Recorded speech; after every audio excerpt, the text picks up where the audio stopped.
খাওয়াই 2 লিটারে 1 পিস। আর এই হলো বাসক পাতা, আর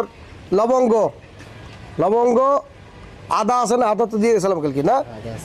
আচ্ছা, মোটামুটি মুরগি এখন কি কমছে ঠান্ডা? একটু কমতেছে এখন। হ্যাঁ কমছে এখন। আজকে হ্যাঁ জ্বর আছে। আচ্ছা, ওই নাপা সিরাপ দিয়ে দেন, জ্বর যদি থাকে তাহলে নাপা সিরাপ দিয়ে দেন। আর এই বাসক পাতাটা পানির ভিতরে জাল দিয়ে তারপরে নেওয়া লাগবে। আদা বাটা 50 লিটারে 50 গ্রাম দিতে পারবেন, প্রতি 1 লিটার পানিতে 1 গ্রাম। নাপা সিরাপ প্রতি 1 লিটার পানিতে 1 গ্রাম, ঠান্ডার জন্য যে ওষুধটা ব্যবহার করবেন। আর হিস্টাসিন 2 লিটারে 1 পিস, লবঙ্গ 50 লিটার পানিতে 50 গ্রাম। আর এই তো এইগুলো দিয়ে করলে পরে আপাতত হিস্টাসিন আর হয়েছে নাপা, আদা বাটা আর এই বাসক পাতা, এগুলো দিয়ে করলে ঠান্ডা